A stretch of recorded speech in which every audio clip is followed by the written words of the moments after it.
Hiya, I'm Sarp from FuseTV News. We will be covering Sarah Kinsley and Linn Koch-Emmery's concert tonight. Hope you guys enjoy it.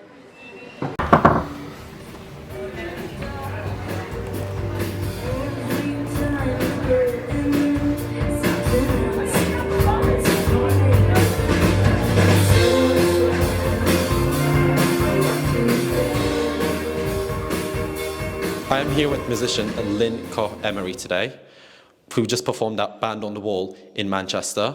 First of all, Linn, how are you feeling? I'm good. Yeah, it was a lot of fun. That was a great performance. I think everyone in the crowd agreed that it was a 10 out of 10 performance. Thank you. How have you found touring in Europe so far? You've been to Dublin and Glasgow so far, and now in Manchester. And how are you feeling about the rest of the shows, which you're opening for Sarah Kinsley? I think it's just gonna go be better and better. That's normally how it is when you do tours like this. It's a bit of you just feel like you're working yourself up there, and you know when you're finished, you're I guess on the top. But yeah, but it's been a good vibe so far. We had a lot of fun. That's great. It was lovely to hear music from both your debut album as well as your sophomore album, Borderline Iconic. Yes. And as a Swedish singer, how would you say your background influences the way you create your music and the way you perform? Yeah, that's a good question. I'm not really sure how. I've been living a lot in the UK, so I guess, and also I was brought up. It's like spending a year in Canada when I was younger as well. So I feel like writing in English has been it's been quite natural in that sense, and in the sense of, performing music, I feel like it's I don't really put so much thought into it, me writing and performing. It's just something, I've done this since I was 14. And you were in a band, right, with your sister? Exactly. So I started out in a band when I was 14, and since I've been performing and doing music in some kind. So it's such a hard question to answer, because it's just I've been doing it for so long, and I can't really tell anymore what's I can't really differ what's Linn the person and Linn the musician. I feel it's very going on autopilot kind of.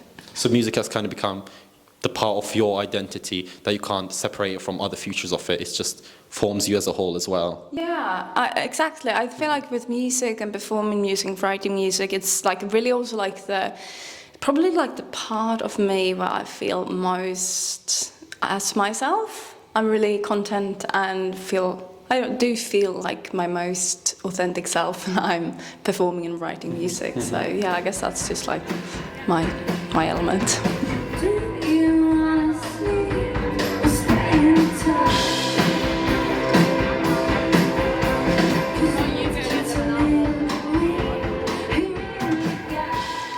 That was a beautiful answer. Sorry, I was just taken back there.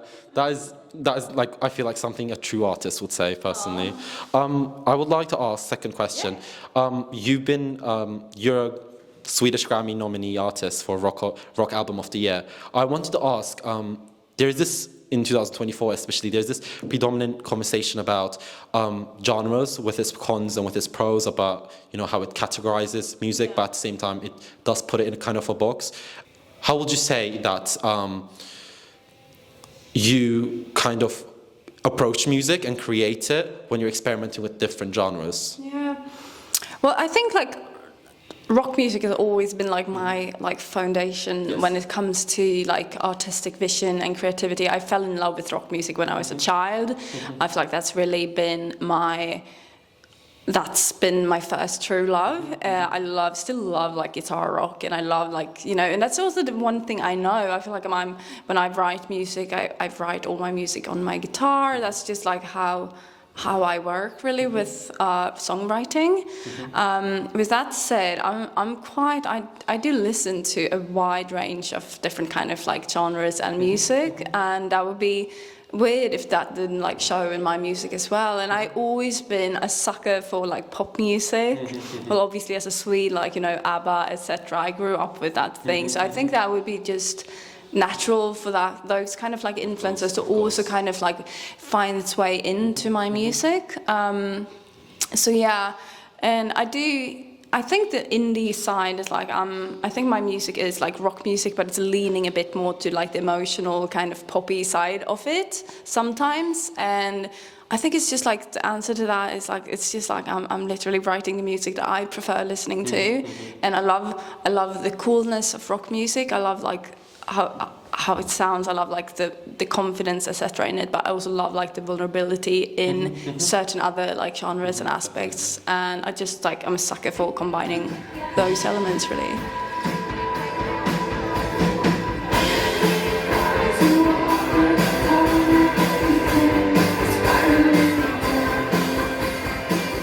Correct me if I'm wrong. I know that you, in the past, have been involved in other forms of art, with design, with journalism. How would you say that when you're not performing, when you want to kind of put the creative side of yours on one box, on one side, how do you unwind how do you unwind? Do you kind of tap into other forms of art like design or journalism I mentioned, or is there anything in particular that you do to unwind? When I unwind, I've literally just watched true crime documentaries. I feel like that's something a rock artist would say as well. Yeah, I was going to say, I try to, because I feel,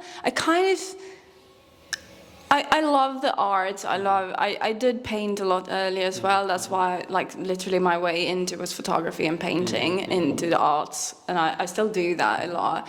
But I found myself, like, with age and getting a bit older, and I spend so much time with my music, that when I want to relax, I just want to take a break from everything. And what I do is literally lay in bed, watch true crime documentaries, and eat like ice cream. That's my way.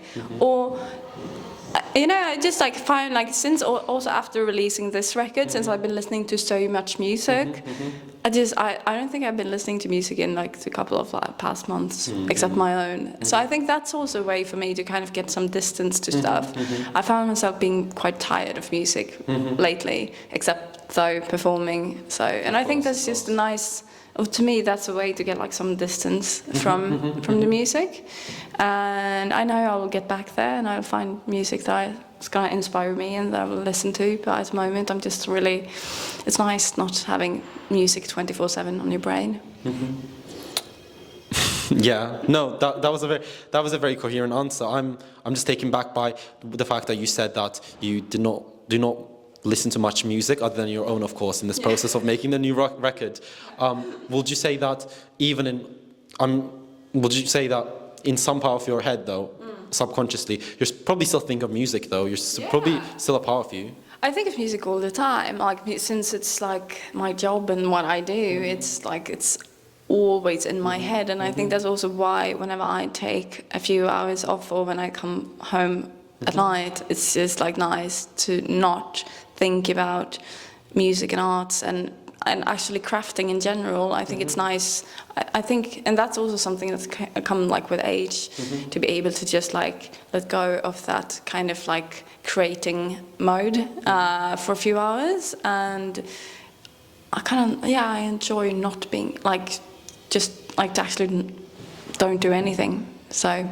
No, so understandable. Yeah. So understandable. That's a boring answer, but I think I do it so much in my life in general. So it's nice to get a break from it. But yeah. No, definitely, 100%. I don't think any artist would listen to music 24/7. Yeah. I do it occasionally. I feel like it's really much a period thing for me when I'm maybe about like to write new music. I'm definitely more into listening to new music as well, and listening to all I go through, like old records, etc. Just to kind of, in the process of writing, to get some inspiration, to listen, to get new influences, etc. But in this state, where we're basically just release album and touring it, it's so nice to just get the quietness.